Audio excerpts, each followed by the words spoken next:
Well, ladies and gentlemen, we still had on Nile TV International our today's edition of the Breakfast Show, and now we're moving into the United Nations General Assembly's marking the 11th of February to be the World Day or the International Day for Women in Science, Research, and for math, and the contributions of women and the women empowerment in such fields, and in particular, of course, nowadays, how these supposed to, such days supposed to be a call for the whole world, for inspiration for the next generation and for the societal development.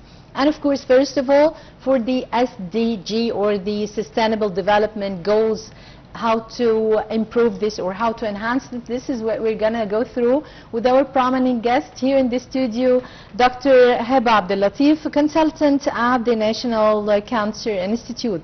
Dr. Heba, great pleasure having you with us. Very good morning to you. Very good morning to you and the audience.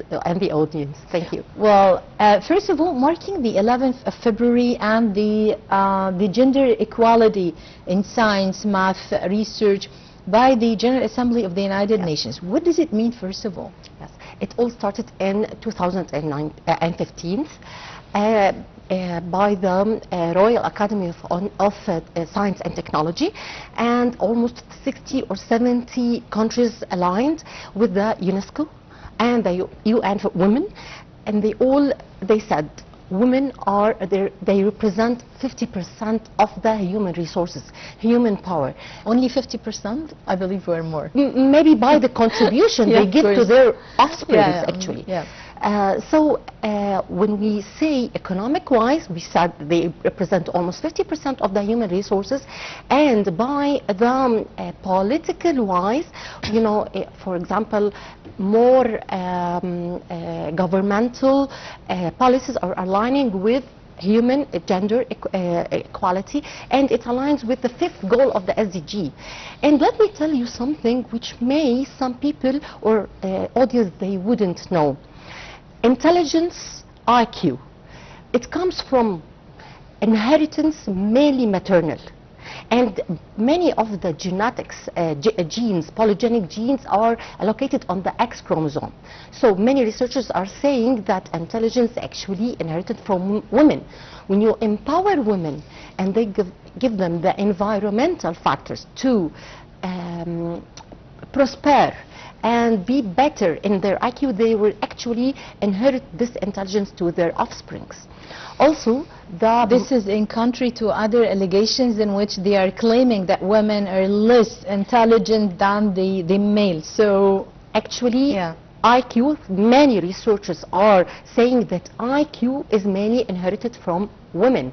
Also mitochondria, the mitochondria, which is the power horse and the energy factory in the human being, is also inherited from women.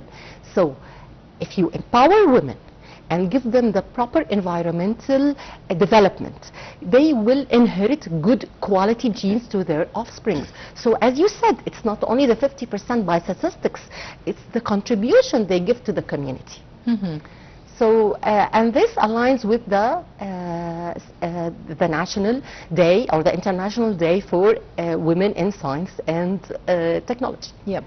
Dr. Heba, when we talk about the World Day for Women in Science, Research and Math, and how they contribute really to the sustainable development or the goals of sustainable development, we're still talking as well specifically in the developing countries about societal barriers and challenges for the female as well, and how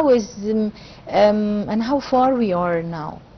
There are many societal stigmata and stereotyping that women should be allocated only for their houses, early marriages, violence, and their prevention from taking leadership and higher positional positions in the academia or parliament or whatever.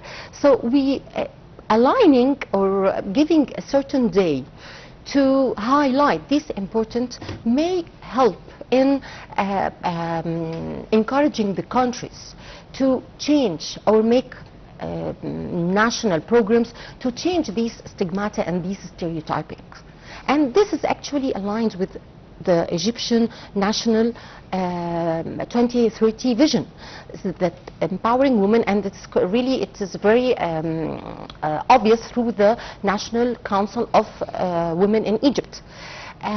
Many programs are being installed and developed to change how we look to women and how they should contribute in the community, especially from early education. And now there are some laws. If you prevent women from their education, there will be allegations and legal allegations. So parities should be, and equalities should be for women and men as well. Yeah, Dr. Heba, as you mentioned education, when we talk about the education system stereotypes, how it discourages sometimes the girls to get the or to pursuing scientific careers as well?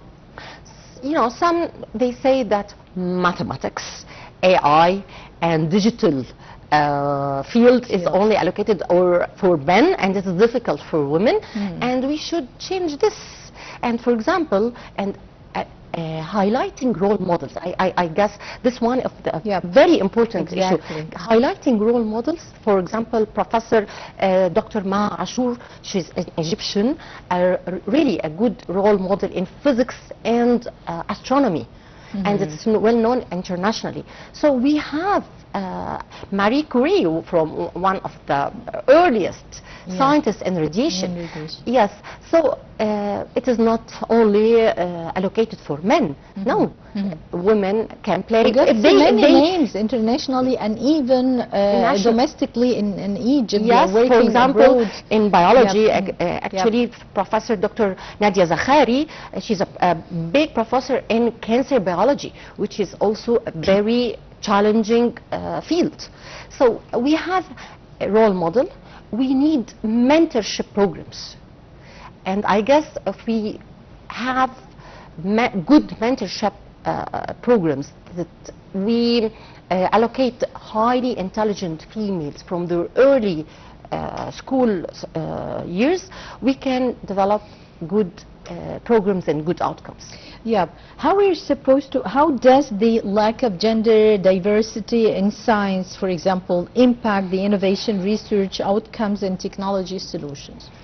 As I said before, women represent 50% of the human resources. So you are preventing the national income and the national economy from 50% from the human resources and the mental power. So why would we just say that it is only for men? Give the female their proper education, their proper encouragement, their proper nutrition, and yes, and you will find very good outcome, actually, equal to men. Yeah, when we talk about the decision-making careers, and as you mentioned, in many developing countries, still specifically in the African continent, still so far, I mean, behind, and still hindering the women to get the leadership. Yes. Of course, we are witnessing a golden era for women in Egypt under the leadership of President Abdel al-Sisi, and actually after nominating the Year of Women 2017, I think, or 2017, yes, and also all the achievements and gains for the women nowadays, more quota in the House of Representatives, more achievements in the academia and the university, cabinet itself, and there are some funds allocated especially for women, and competitions allocated especially for women. So as we said that the vision of Egypt 2030, having equal gendership and empowering women, it's really obvious, and we are on the track. As you said, in the representation, for example, in the parliament, in the judgment jury, for example, as well. I guess we are on the track, and we are having very good steps in this field, yes. Yeah, I believe so, and we're going. We are on the track, and we are going. We're stepping forward, always, special under the leadership of President Abdel Fattah el-Sisi, and we're doing great. The Egyptian women are doing great, not only in Egypt but even abroad, working with the UN, working with the even in the White House, doing great. So they are doing great job everywhere worldwide. Yes, and we need really to give a very good message to men, that if you have a powerful woman, educated, she will raise good offsprings. Yep. She will know all the science about their nutrition, their education, their development, their psychology. Exactly.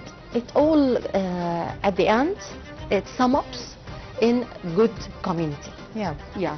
It's not a sort of competition between No, male no, no, and female. no. We are integrated. Yes. We're supposed to be integrated for the sake of the community, for the sake of the family, Yes. and afterwards, of course, for the sake of the whole homeland. country, Yes.